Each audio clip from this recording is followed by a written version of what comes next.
Peter decides to stop serving Joe and his disabled friends, but not before pushing Joe out of his chair, which insinuates the greatest get back that I have ever seen in any piece of fiction. Joe swore he wouldn't go down easy, and go down easy he didn't.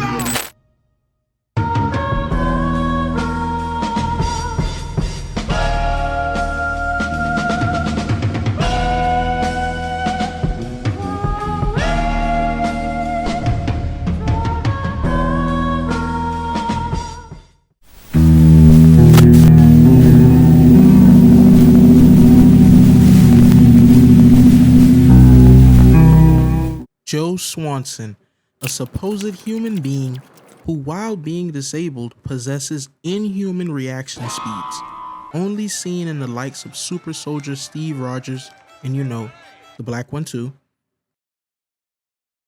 Oh, Jesus. In this video, we're going to venture just the tip of the iceberg and expose the moments that show the proof as to what Joe really is. That being many other things, but most importantly, a super soldier.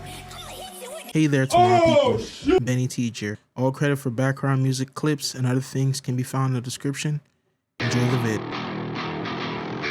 Nigga was the devil, man. That nigga was the devil, man. In this episode titled A Hero Sits Next Door, Mr. Weed tells his office workers that they're going to win this year's softball competition. What makes him very confident is his secret weapon, Guillermo, who figuratively and literally off the bat proves his worth.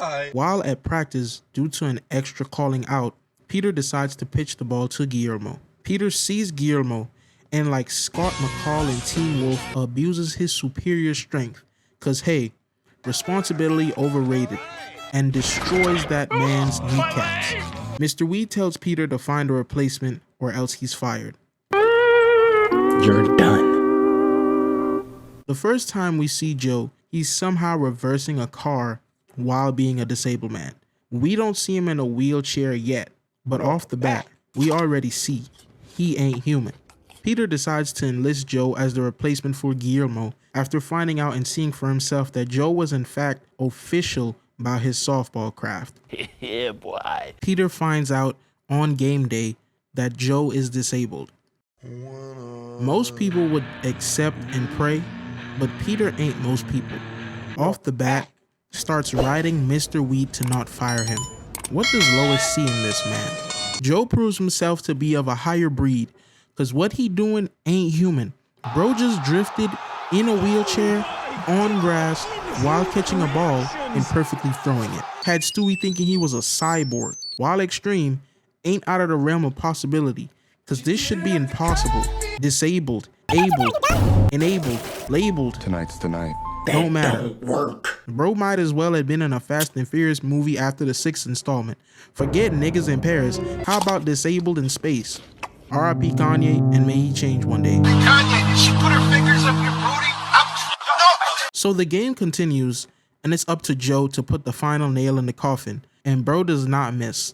Sends that ball flying, had the other team in distress, and at the last moment when the ops thought they had one, not only did he jump over him, he in a split second stops the chair, lets bro jump towards him, analyzes it like the Terminator, and does a stunt bike extreme sideways jump onto the base. Real ones know about crazy games. Securing the win and his real nigga certificate. Bro might be him. Sorry for the language. Peter gets jealous because he's thinking that he should be getting all the attention for finding Joe, as if he didn't cause the issue in the first place. Like seriously, what does she see in that man? Anyways, so because Stewie asked Joe how he became disabled, Joe gives us the supposed story. If you know, you know. In the backstory, Joe had to fight the Grinch, the embodiment of Christmas evil, Christmas spirit's top op, up until the last part. In order to stop him from taking presents from an orphanage, even I know that's too far, even for the Grinch, but apparently not. So off the bat, they get to throwing left, right, head, legs, don't matter. Everything is a weapon. No weapon formed against me shall prosper at fight scenes. So in the end, right before Joe could escape and secure the dub, the Grinch starts yapping like a wizard casting spells and throws a toy that causes Joe to fall and break his legs. But guess what? He still saved Christmas. Joe won, Grinch none. I want to take a moment, you should too, to comprehend how durable Joe is.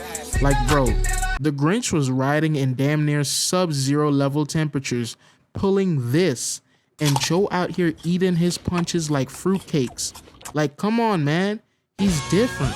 Yes, he did break his legs, but maybe falling is just his kryptonite. So yeah, that's about all for that episode that I want to get into. The rest of it is just Peter having to come to terms that a literal super soldier in a wheelchair is his neighbor. Now we know the origin story. Time to understand just what kind of weapon this man Nigga was really the devil, is. man. That nigga was the devil, man. Bro, he was dead, bro. If he wanted you out of there, he'll go do it himself on feet by himself. In this episode titled Ready, Willing, and Disabled, it starts off by showing the Griffins doing a fundraiser. That's pretty good. To help a kid from Chris' school who breathes using an iron lung. Crazy that people actually live like that. It's a blessing and a curse, this life. So besides Lois looking like prime Megan Fox, the money jar with the fundraising money gets stolen by a thief. Joe decides to warm up a bit, whips out the light, and off the bat initiates pursuit of the suspect like he's black. Joe, while being disabled, is able to jump about 4 feet, Kobe, in the air to dodge trash cans, uses observation hockey to dodge a car door in a hair of a second, chases the thief on top of cars, and is able to get the money from the thief when it falls out of his hands due to faulty fences. Tough luck for that guy. But you see, Joe ain't in this game for the reward. He's like the predator. He's in it for the hunt, the trophy. So Joe sees the robber sees Joe, and in that conqueror hockey standoff, Joe gives chase once more and jumps over a fence, mind you, on grass, in a wheelchair. Not only would the acceleration be inhumane, but also the arm strength needed is something entirely different. But even Captain America has his limits. So Joe is, of course, no different. After jumping over the fence, which probably exerted a lot of energy to get over, the thief is able to run away, and Joe, while having the money, wasn't able to get the trophy. Because of this, Joe decides that he's worthless and wants to quit the police force. Inhuman conclusion, but okay, Winter Soldier. Thanks to Peter, Joe joins a special persons game where somehow, someway, Brody grabs the pole, accelerates, pushes himself off the ground, might as well have been touching the moon with how much air he got, and sticks the landing. That's too easy. Who's Simone Biles? Matter of fact, we got Simone Biles at home right here. Peter, seeing Joe get depressed about the upcoming race, decides to secretly give him steroids.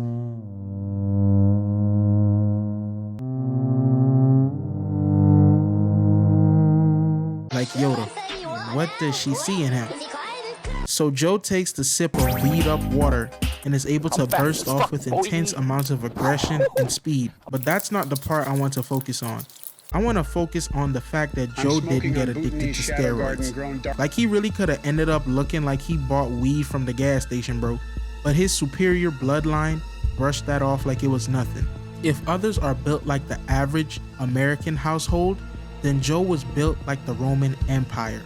So fast forward, Peter rightfully gets mad at Joe for not mentioning him during a speech and exposes that he gave Joe steroids without him knowing. I think you all know what I'm about to say.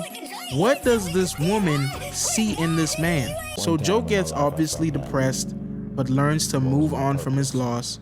But just when he accepts defeat, in the corner of his eye, he sees him, this time trying to steal money from the Griffins once again that they found at the fundraiser that someone lost. I know I skipped a lot, but this is about Joe, not Meg, especially not Meg. Joe sees the robber sees Joe. Round 2 off the bat. The thief uses the same old tactics, and of course, they don't work. You're done. But is cornered in a fence, which isn't faulty this time, and still has the money. And just when he thinks he got away, Joe does a foxy jump scare, hands wide open, jump over the fence and lands on the thief. Bro is him. So in the end of the episode, while Peter and Joe are having a drink, Joe admits to Peter that he killed the robber. While on accident, shows no sign of remorse or regret for his actions. Hell, Bro was drinking happily with Peter, and even Peter was shocked, not from the death, but just from how nonchalant Joe was about it. It was at that moment that we, the viewers, realized that Joe is in fact the Quahog Grim Reaper. Reaper certified. On to the next.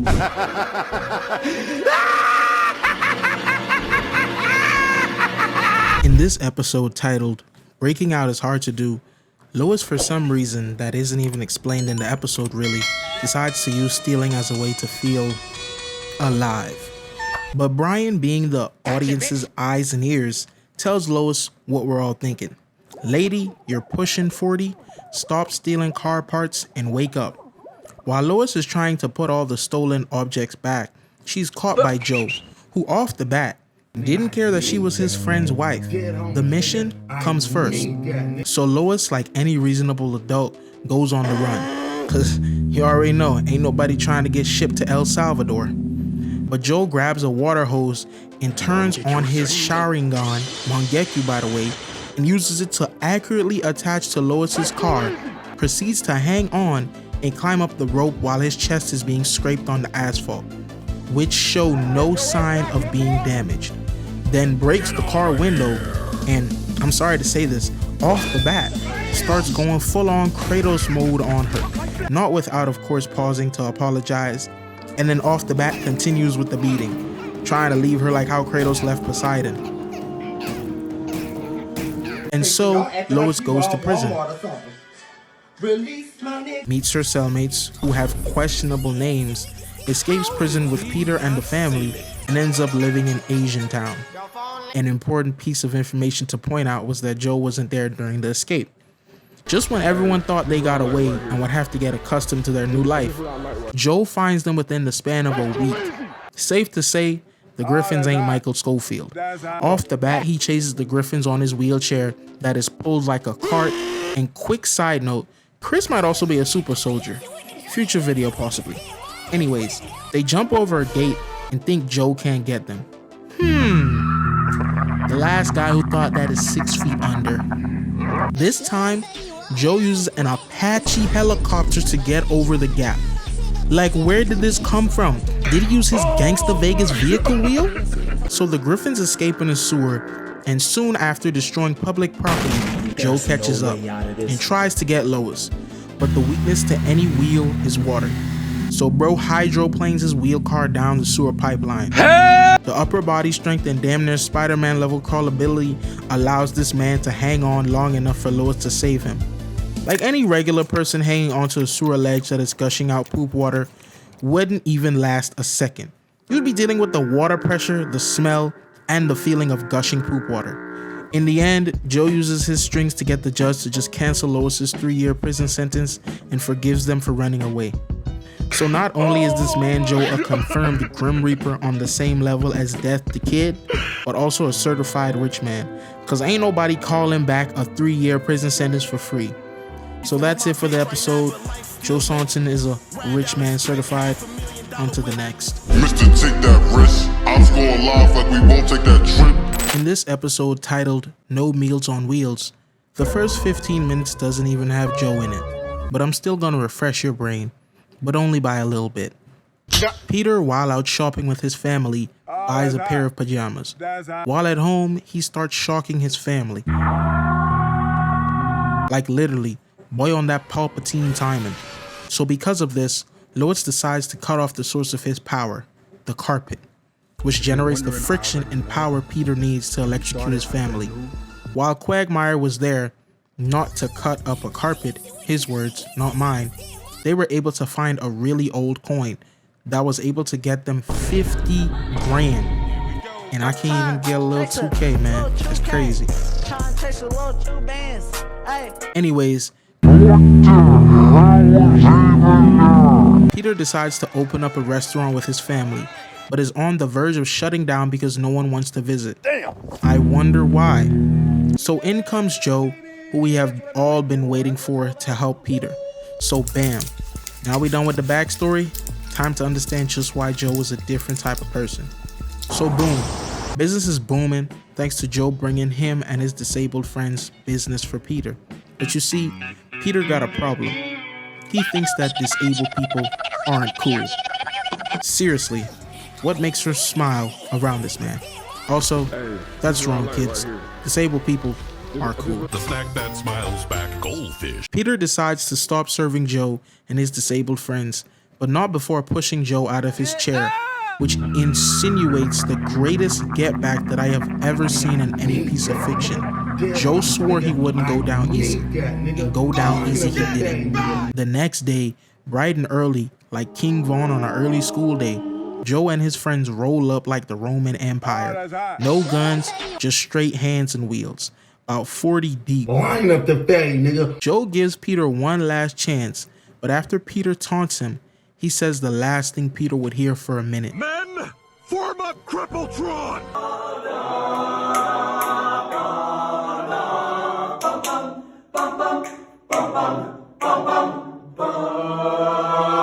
After completing that cinematic transformation, Joe off the bat forgets Chris and Stewie and goes for Peter. Punches the roof, sends his partners like they're rocket launchers, and ultimately causes the destruction of Peter's restaurant.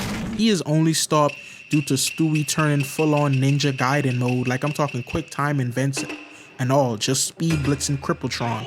Like seriously, the only good thing about Peter is that the males in his bloodline got that booger sugar in their immune system. But it wasn't just Peter's restaurants that got destroyed, but also his pride and legs.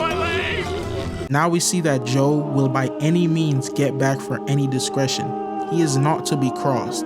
So in the end, Peter becomes disabled for 2 weeks, but just after 45 minutes, goes to Joe complaining and apologizing about the disabled life. And that's that. So Joe is get back certified. On to the next. Pussy nigga gon' respect this shit for sure. I demand my respect. I don't really care for love. In this episode titled, Believe It or Not, Joe's Walking on Air, Peter and the gang, while relaxing and wasting away at the clam as usual, get swatted by their wives, except Cleveland. That's his girl or side piece, not wife. And essentially, have their spot at the clam taken over. Peter and the gang are rightfully annoyed because they just lost their special place, and instead of moping around, the gang decides to make their own meetup spot, the men's club. You know, Gen Z hate that. I'm a part of Gen Z. I don't know why I'm acting like I'm an old head. Like, get with the time, TJ. Get with the time. For a minute, all is going well, and the guys get other people to come around their men's club. But soon, like the prophecy on the stone tablet, the inevitable happens. The wives and the side pieces get to claiming they spot once more. This time, Peter realizes there is nothing more he can do and just accepts it, but doesn't stop sneak dissing on the low. While the women are dancing, Bonnie decides to sit next to Joe. Joe starts to feel guilty about Bonnie not being able to dance, especially after he overheard a phone call where she tells Lois she has accepted that this would be her life. I mean, she literally just said that she'll accept it. Anyways, and so Joe decides to get a surgery that transplant legs onto him so he can walk. Before the surgery, one of the funniest pieces of media that I've ever seen happens. The doctor says he needs to watch a tutorial on the surgery. Bro, I kid you not, I laughed for 10 minutes. This was too funny. Literally ChatGPT doctors. Continuing on, the surgery, despite the earlier panic attack, is successful. Joe can walk again. Joe can walk. The first thing Joe does is to go mountain climbing with the gang. I beg your pardon? Through this, we get to see just what kind of special force unit Joe was. Off the bat, straight out the hospital doing these Red Bull event activities, he's different. He also beats the doogies out his friends during a karate match. 3v1. But Joe was so quick, he beat all three of them before they could even fight back. Can't stop Joe train. Joe decides to drop Peter and the gang because he realized he was their friends because they were lazy and never really moved around, and even was about to leave his wife. Peter, Cleveland, and Quagmire decide they gotta do the unthinkable. We gotta re-cripple Joe. I beg your pardon? They ain't taking that disrespect, you heard? You would think 3 guys with blunt force weapons could handle 1 man who ain't been walking for a minute. But oh, how wrong you would be. You already know what I'm about to say. Say it with me. Off the bat, off the first introduction, he lays down all three of them with one punch. At this moment, it's an absolute Mortal Kombat fatality. While he's fighting them, he dodges Cleveland's attack, makes Quagmire take the hit. Johnny cages Cleveland, gets put in a full Nelson but easily escapes and hits Peter with a helicopter wombo combo. At this point, it's just Peter and Cleveland fighting. Quagmire out for the count and fake being knocked out because he ain't signed up for this. But Joe throws the golf club at Quagmire just because he can. He is emoting on these boys mid-fight. Quagmire felt some type of weight, but bro must have forgot. He's a womanizer, not a fighter. Damn, nigga, what you doing out here with all this ass? Double cheeked up. So he tries to get the jump, but instead gets treated like a Batman villain. Broke this man's arm, and I'm not kidding. Listen to the sound effect. That arm is broken. At this point, Peter is the last one standing and just passes out. Rightfully so. This entire time, they didn't land one hit on Joe. Bro was fighting like he used his observation hockey to the max. He wasn't seeing like 0.1 or 1 second future. He was seeing the full scenario. He's seeing everything. The one thing that stops Joe is actually himself, because Bonnie decides she doesn't want Joe to leave her and is willing to disable him again. Oh my God. You know what they say about crazy girls. But she's a terrible shot. Shot Joe everywhere but his spine. Joe is really not human. Bro got shot in the arm, leg, ear, and butt cheek and spine by himself and somehow lived. Bro might be half isekai slime. In the end, Joe realizes he was a bit of a soy boy pappy and apologizes. The episode ends not before Peter and the gang makes fun of Joe, and I'd usually be on Joe's side, but the beating they took, talk your shit, mud. So Joe is respect certified. On to the next.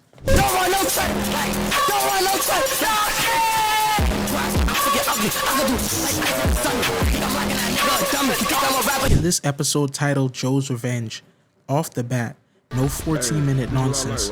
We are told the backstory about how Joe really got in his wheelchair. It was 1996, and Joe was an undercover cop trying to nail. He was trying to nail this guy named Briggs, but was caught. Oh, shit. Joe threatened Briggs with never coming out of prison if he killed a cop. And so Briggs shot Joe not once, not twice, but 8 times, 4 in each leg for his betrayal.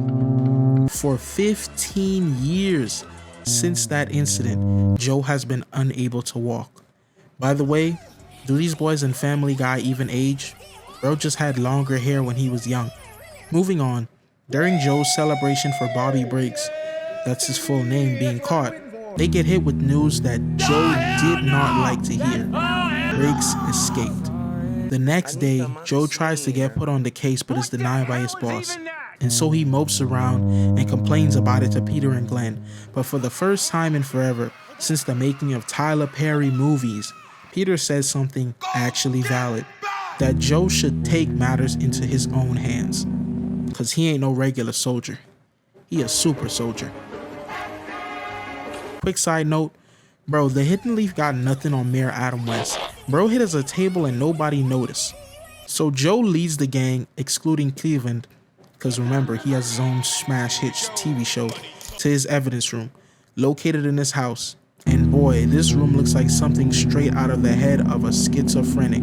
Might be on the level of Joe Goldberg's special box, if you know what I'm talking about. Oh, hell no! Oh, hell no! This man has knowledge on everything that Briggs has done, from his time in high school to his recent love affairs. Come over here and kill. Let's send our prayers to Briggs, because any man that wants you this bad ain't trying to lock you up. He trying to spin again and again, have you looking like the aftermath of a death spin done by a crocodile. You're done. So bang, the gang hop out the V and end up asking Briggs' side piece where he lives. Spectacular. And Joe was ready to treat her like Lois on the run, but Quagmire stopped him and did, what is this Negro on? Somehow after whatever that was, they get the low. Haha, now they got the drop on Briggs. Put him in a sig. Joe be wildin' by Briggs. Don't think he won't shoot your kids. Brody trying to put Briggs in the coffin. He keeps saying he want to cuff him. But I know you wanna off him, drop him, get the low. Joe caught him. Drop the low, mask off, don't matter. See that wheelchair, you know it catch a splatter. Rolling up, that boy, he done for show. He ain't got none on the boys. Joe came to up the scope. He ain't leaving that brig unrecognizable. On and off that block, up off the chair, you know it never stopped. Oh, brother, this guy stinks! That shit is fucking trash, dog. Get the fuck off the airwaves. Moving on, Joe gets to the spot and breaks in with the gang. While Peter and Glenn doing nonsense, Joe catches Briggs sleeping. Gave him that gun to the back of your head named 5 DDG songs treatment. So Briggs distracts Joe by throwing a blanket over him. Man, if you look like Cleveland, do not try this. So Black, off the bat, they own him. Jump over buildings, easy, although assistance was acquired. They get to a gap that not even Spider-Man could cross without his webs, and Joe, not wanting Briggs to get away, jumps off the building, falling to what would be his death, but his legs broke the fall. Still though, is his upper body made up entirely of adamantium? Oh my god! So Joe sees Briggs and is right about to catch him, but due to dark magic, Briggs appears and reappears behind multiple buses until there was a house behind the bus instead? What? I don't even think Dumbledore could explain that. What just happened? Joe is rightfully angry at himself for not getting Briggs, but the cops arrive and you'd think they came to arrest Briggs, but nah, they wanted Joe. Can't never let a Negro shine. Joe and the gang get arrested, but are able to escape thanks to... Alright, what's the name of the brick they was smoking? Like, cause this shit gotta be straight from Franklin Saint. Like it gets to a point. Like, what Dut Packer? So Joe finds out where Briggs is going and uses it to his advantage by setting up a roadblock. This plan works as he actually spots Briggs and the chase ensues. Off the bat, Joe jumps into a river to get Briggs and starts throwing them boys. I'm talking Peter Griffin versus chicken level battle. So they wash up on shore, and just when Joe is about to get got, Joe uses the pocket sand tactic to blind Briggs, kicks the gun out of his hand, and goes on a money tree level monologue about being handicapped in a wheelchair while pointing a gun at Briggs. Joe turns on his eagle eye and accurately shoots Briggs right in his arteries. And to get away with the murder, they kick him into Mexico as they're near the border. Ironically, I think this is the only time Family Guy episode actually taught me something. You can die if you're shot in the legs. It ain't just head and heart that mean game over.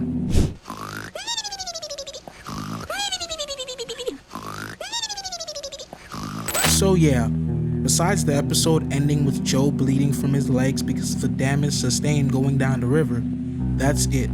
Joe was able to jump down what looks like 3 stories without being hurt, was able to whip out an Apache helicopter, kill 2 people off the bat, and get away with it on both occasions.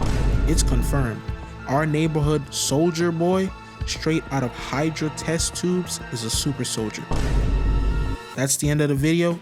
If you enjoyed, make sure to subscribe, have the like button shine like the sun, and for the comment of the day, what's one of your favorite Family Guy episodes that stuck with you since watching the show?